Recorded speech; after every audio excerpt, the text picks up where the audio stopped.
And hello from Sydney. Welcome to the Proof of Concept podcast, the tech show where we explore real life use cases from the field and discuss some of the hot questions in the field of data science and AI. I am your host, Grant Case, and today we're joined by John Blicq. John is the Associate Director of Innovation and Partnerships at NAB and the author of two books, Digital Twins, The Next Human Revolution That Will Disrupt the Financial Services Industry, and recently released Metaverse and Financial Services, both available on both Kindle Unlimited and Amazon. So, welcome to the podcast, John. Thanks very much, Grant. Pleasure to be here with you today. So, I thought I would set up today's discussion about one of the topics that you're most interested in and have published about, and that's digital twins. So, recently, it was an GPT-3, the AI deep learning uh, algorithm that's out there, was let loose on a new language. And based upon its ability to understand existing languages and now a new language, it was able to make some inference on what, in effect, what new sets of languages and writing functions for a language it had never understood or never even seen. And I thought that might be interesting to bring into this particular discussion today, because when we talk about digital twins, or perhaps I'll let you introduce it, it has a lot there's a lot of overlap, and to be fair, we're going to be a little futuristic today on the podcast about what that might entail for all of us a little bit later on. So, we like to kick off things about what's cool about digital twins. So why don't you at least kind of help the audience understand a little bit about when we say digital twins, what do we mean, and Yeah, why this is going to be such a compelling and interesting facet for us going forward? yeah, absolutely. Thanks, Grant. I'll probably start by anchoring the conversation into what is a digital twins today.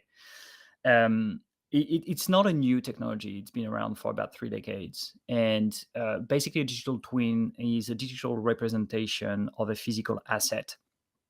And the reason why it's compelling is because you can actually start creating that virtual representation of your asset, and you can start stress testing your asset and understand how it behaves according to certain scenarios. And the main advantage is that you can predict failure, so you can anticipate it and you can remediate before it fails.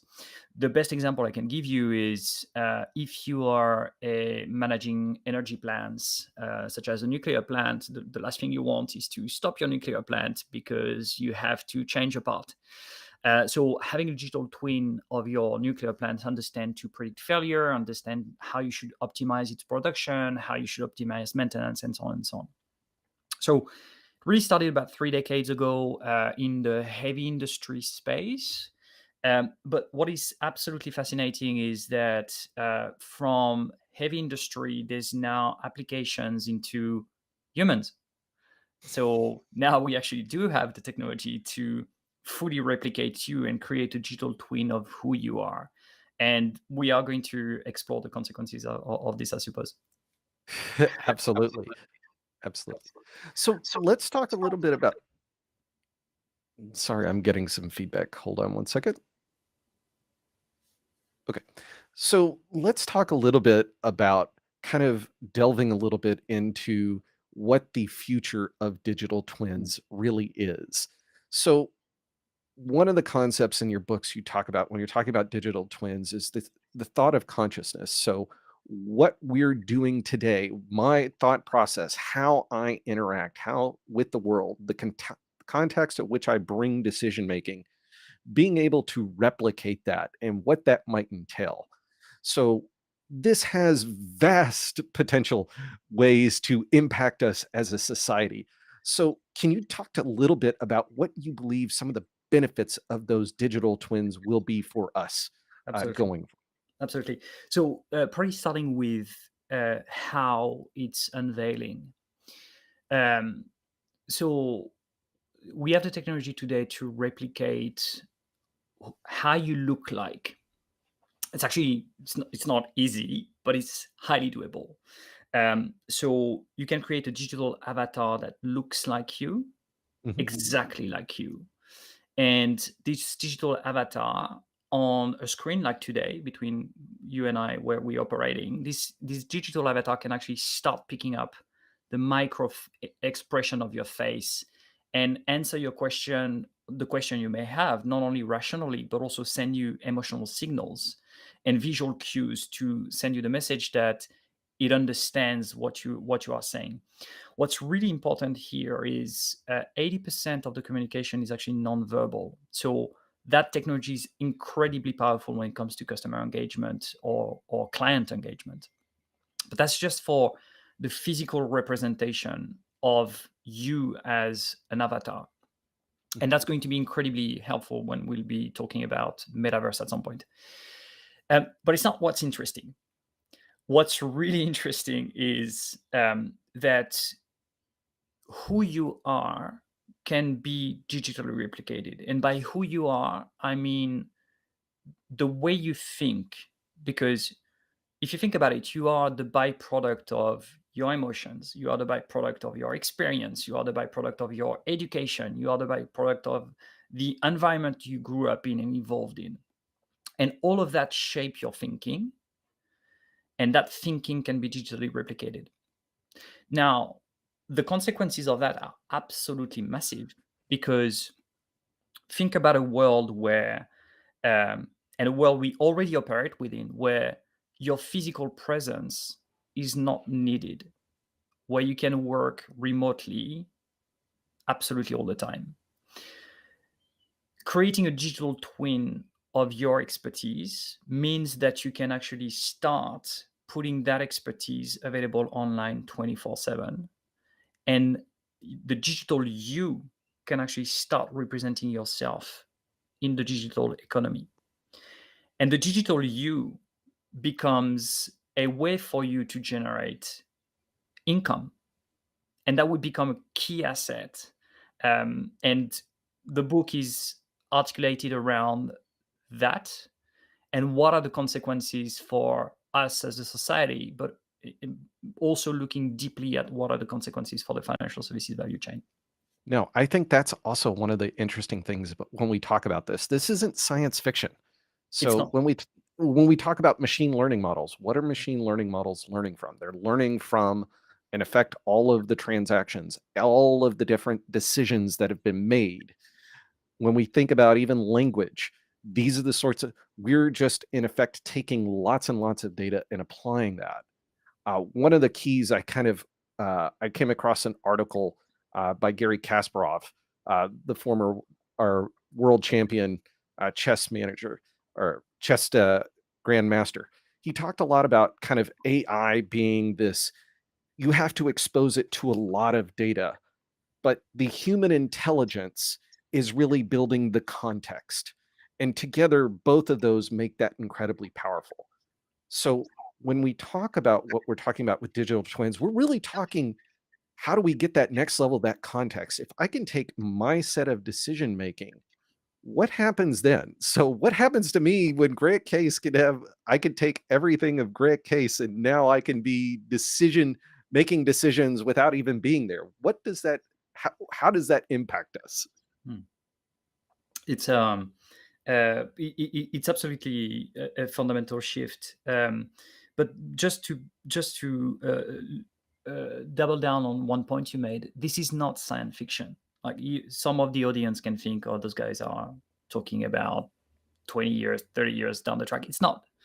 There's a company called Merlin AI, and they are exactly in that business of creating digital twins of who you are, and they're replicating your professional expertise.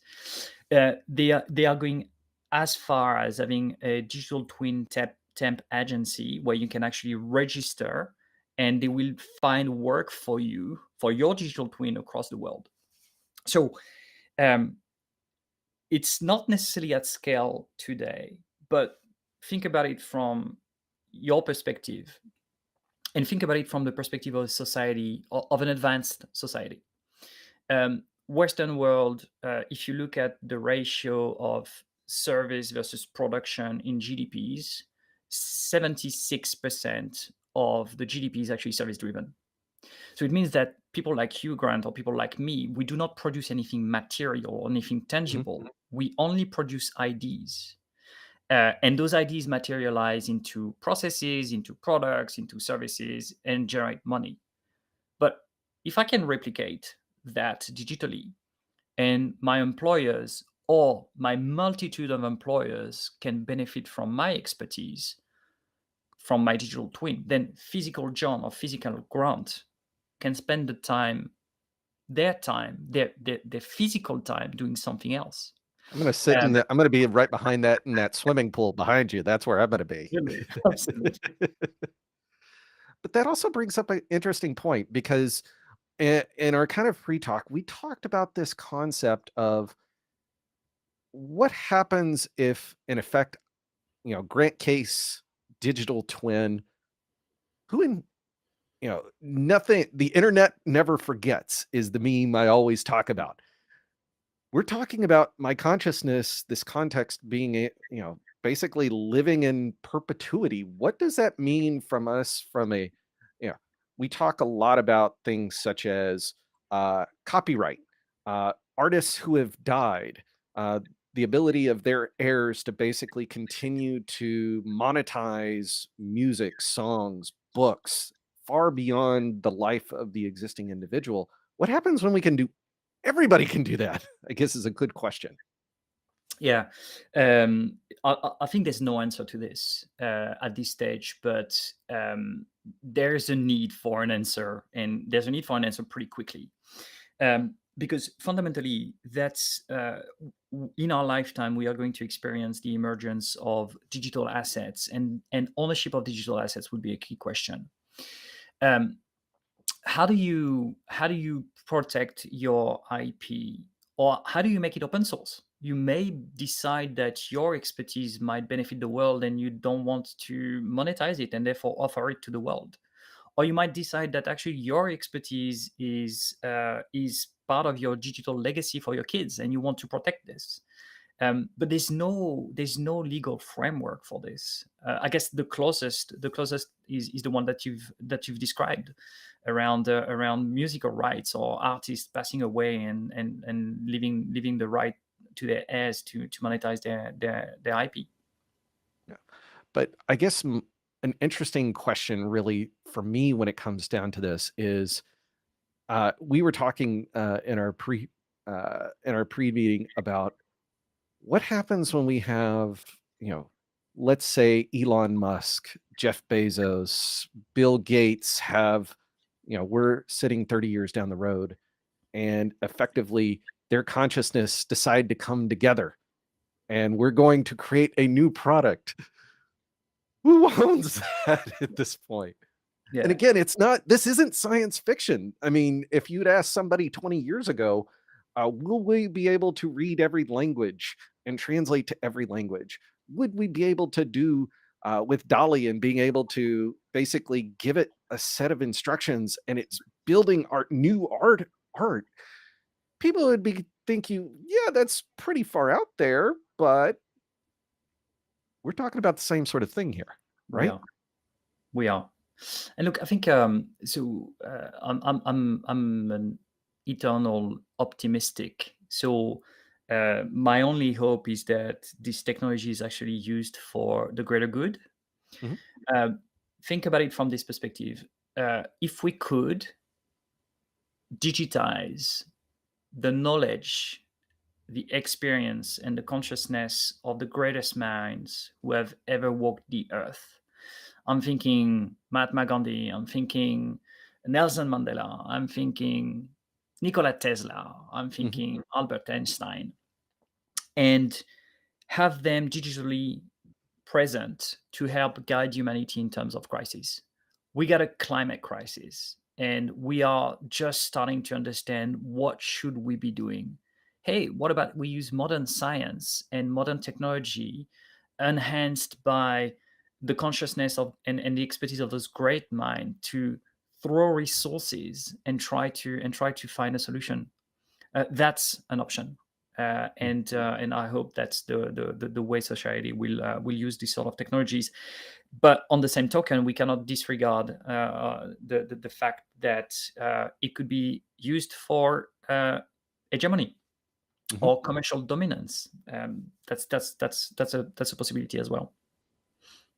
So my next question really is, how does that impact us on a day-to-day basis? So one of the things you talked about in your books and financial services, how is this going to change and affect, you know, industry of it itself?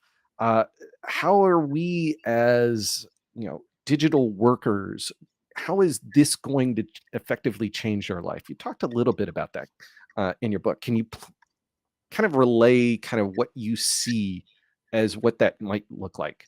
Sure. So I'll actually start with the fundamentals of the financial services industry, which are actually at risk with this emerging technology. If you boil down banking and insurance to one assumption, it is the following. It exists because people like you and me value and want to own physical assets. Therefore, you need access to finance to acquire those assets, and you need insurance to protect those assets. Now, shift that assumption from people are going to own and value physical assets to people are going to own and value digital assets. The entire value chain collapses. And now think forward into this world where you can replicate yourself and that digital you is generating your income. You don't care about your house.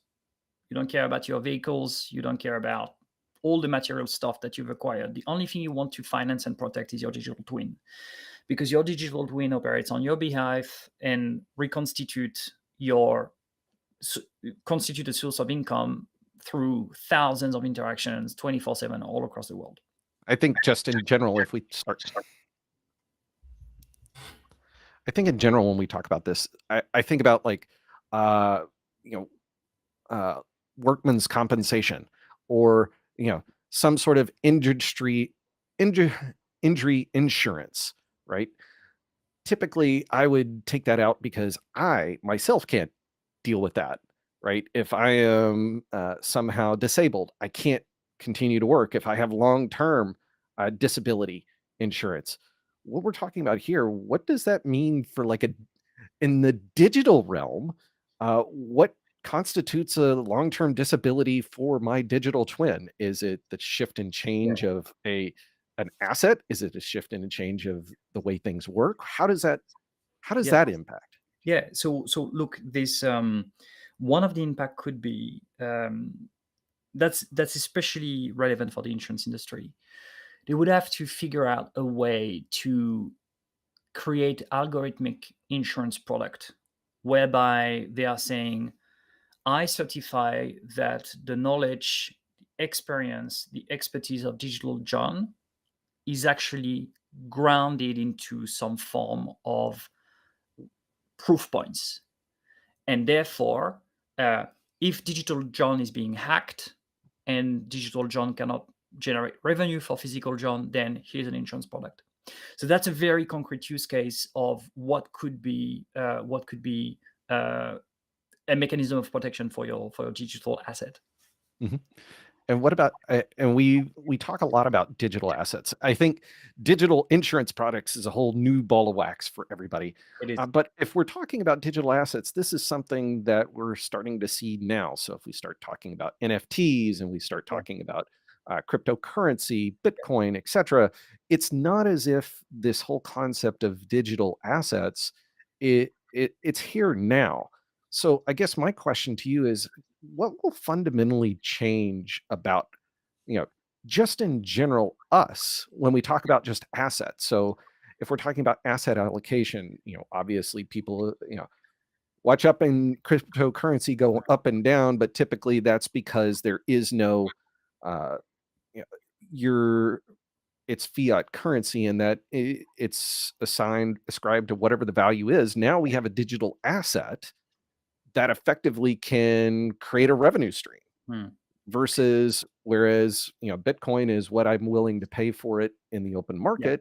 Now it's grant case context and thoughts and ideas that I can now produce and send to work, for yeah, example. yeah. And I guess the fundamental distinction is the digital assets that we know today, being NFTs, being cryptocurrencies, and so on, are highly speculative. Versus your digital twin will be your a very stable asset generating income, and the beauty of it is you can enhance its value not through speculation but through transaction of IP modules. I'll give you an example. Um, I work in innovation, and I'm a strategist by background. I'm not a technologist. My job is to understand how technology can marry up with emerging human needs and the financial services industry. But I have zero expertise when it comes to technology. I have zero expertise when it comes to applying technology, like writing code. Don't know how to do this. But think about it from this perspective. I can enhance my digital twin with my IP by borrowing yours or getting access to it. Oh, wow. You have the credentials in that space. Grant, what about I get access to your artificial intelligence module so that I enhance my own IPs with yours? And maybe I do have an IP module that is of interest for you. Shall we trade? Shall we swap? And not only by doing this, we are doing two things. We are enhancing us as humans, but we also enhancing our digital versions, and we are cross-pollinating and creating those not perfect digital entities, but we are creating something which is incredibly valuable and which is completely fit for purpose. I want to download the latest French speaking module because I noticed that 85% of my recent take up are actually in the French native speaking world. So digital twin apply my knowledge into French. Nothing stops us from thinking that this could be the case. That is not speculative. It is enriching a very stable assets which you own and which generates most of your revenue. I just I think the Matrix and Neo basically downloading. I know kung fu. Yeah. Kung Hello, fu. Kung Fu. Hello, Kung Fu. How much is it? Yeah, We could truly. we could use crypto or digital currency as a way to exchange those modules, but that will remain the speculative assets in the service of the stable one. Yeah, that to me is becomes the wild part of this. Is all right. And we, if we even look at culture and history, where have a lot of the biggest advances in civilization have come when two civilizations have come together and started to exchange a set of technologies with each other. That's where the explosion starts to happen. So, you know, being in the innovation space, I got to imagine the concept and ideas of cross pollination, and instead of taking, you know, it could be a if two professors work together in a university, it could be a decade before they come together. Now we're talking about two digital assets uh, Absolutely. built on the foundation of scaling of the internet, being able to generate that so much more quickly. And by the way, if you have any interest and excitement as I do in this, please follow us on LinkedIn and drop your comments here on YouTube because I love talking to you, John. You always blow my mind in this sort of thing. Awesome. And I hope your audience is also getting interested. Yeah. So I guess the last thing, we talk a lot about when we're talking about this. There's a huge potential change in terms of asset distribution. There's also the ability, we talk a lot about data IQ, we talk about responsible AI, we talk about AI governance. The whole concept and idea of a long-lived uh, asset in this case. What happens to us as a society? We already have income inequality. What Yeah. happens in effect when we start to, let's say, my heirs decide to sell my digital twin to a collective, right? Are we not, you know, isn't there the possibility that we start to concentrate and create even more income inequality? But now it's not just inequality; it's now, um, for lack of a better term, brain power or context Yeah. as a part of this. If we're taking, if I can take, the next Albert Einstein or the next Tesla, and I start bringing them together, aren't we going to exacerbate a lot of what we're talking about Yeah. today? Yeah, it's very likely. It's very likely, and the fact that you guys are centered around ethics, AI ethics, is and responsibility is the right way forward, because all of that needs to be asked. All those questions need to be asked. Do we have the weapon of mass destruction to actually increase that inequality when it comes to access to knowledge and access to financial means? The only reason why I'm speaking with you today, Grant, is because I was lucky enough to be born in a rich country and to have the means to go to get an education that gave me an entry point into the workforce, which gave me an entry point into enhancing my experience, my knowledge, and so on and so on. So creating that great cycle for me. But I'm very conscious that I'm part of the lucky few. So ethics is absolutely at the center, should be absolutely at the center of those conversations. But on the same token, like, you could decide to there's um, charity, there's fundraisers. You can use your IP as a way to elevate people who were not lucky as you were. That's Mhm. absolutely, and I think that's going to be up to us. Yeah. There's another fundamental point to potentially consider. Uh, it's almost impossible to predict the future, but you're talking about uh, digital twin, digital IP for perpetuity. Um, I don't think that's going to hold true, because context is absolutely everything, and intelligence applied in context generate value. The context you operate within will not be true in 50 years.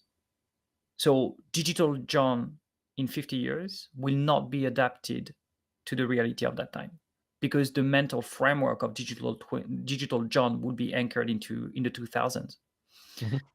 So at some point, digital twin might die because of irrelevance, or could actually morph into something different, because they could morph into and augment the digital twins of our heirs and become relevant in that time.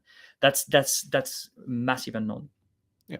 And again, I think that in our discussion before this, I found it interesting. And one of the things we talked about was uh, you mentioned the concept and idea of perhaps a great grandfather or a grandfather entrepreneur that would be there to, in effect, kind of give advice uh, to their legacy, to their grandchildren, their great grandchildren. When we're talking about an asset, there's both the implicit and the explicit value associated with it. So obvious, my grandmother passed away in 2020, and I love her to death, and I miss her every day. But if I could basically, her knowledge, she was a nurse for 50 years. Her knowledge today as a nurse is not relevant, because she stopped nursing like, 15 years ago now. But being able to talk to someone, like that, to me becomes, if I give what's the humanity and what's the upside, and, what's the good of what a lot of this could be, is the ability, in essence, to, live on in that sense, right? Yeah, absolutely, absolutely. It's the ability to live on. But I think to one of your points, it raises a question in the which is hyper relevant for organizations when it comes to decision making. Mhm. So your example of a grandfather being an entrepreneur and still not being alive but being digitally present to advise his grandkids running the business. Raises a question: what is the role that those technologies or those digital humans will play, and what is going to be the power shifts? So we live in a world where, as people leader, we lead physical humans, Mhm. and we lead digital humans, and we lead hybrids. So one of the key question is, how do you train your workforce, your human workforce, to be relevant in a world where you have to deal with humans and machines? And who overrides who? Is the machine overriding the human decision, or is the human always overriding the machine? Or where is the boundary? And that applies as well in a family context. You may be dead, and still be valued, and still be leading decisions or advising. But your heirs also have the right to say, "Hey, shut up, granddad, you dead." Yeah, absolutely. Yeah. So that to me, and that to me is one of the interesting things about all of this is the ethics, the how things might play out as a part of all of this. It's a fascinating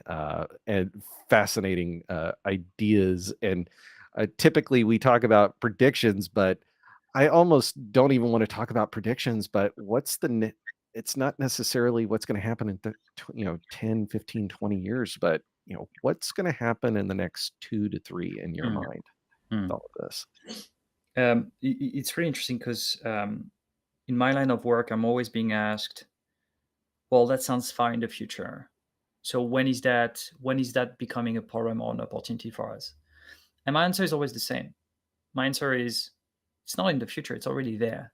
It's just not at scale, or it's not evenly distributed, but it's already there. Um, so what will it mean in the next 2 or 3 years? Um, it's still very early stage, and I think it will grow into niches, into very, very specific areas for which the technology is actually hyper relevant today. I'll give you one example. In financial services, heavily regulated industry, um, anti-money laundering, fraud mitigations are a massive problem. It's a massive problem, and turns out that because it's heavily regulated, it's actually easier to replicate human knowledge and transfer that to a machine that can deal with a lot of volumes, where the humans are actually going to spend most of their time working on high value, hyper complex space. So it's likely to grow in those kind of niche, and there's entire areas of industries which are already at risk. Thinking especially in customer facing roles, call centers, where it's already being used, where machines are dealing with most of the AI volume. assistants and AI, that sort of thing.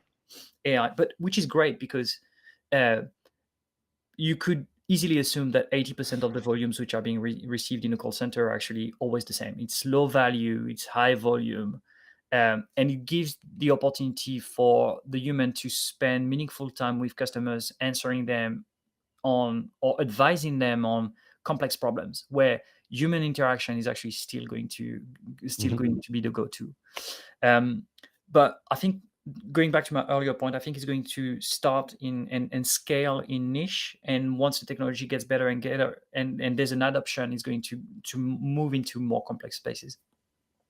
Awesome. And I am fascinated by this entire because you hit like all of the interesting aspects. You're talking about the future, financial services, crypto, digital twins. It's like you, and you're not a technologist, which is the fascinating part about this, John, is like yeah, to me, that is it shows a lot of what's going to be necessary in the next 20 years.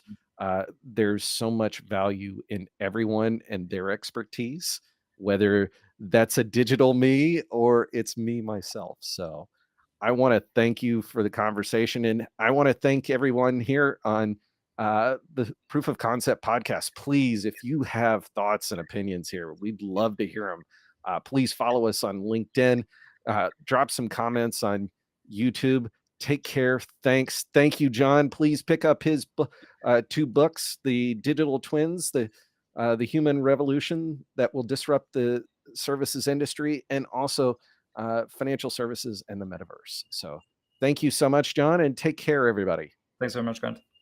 Take Bye. care.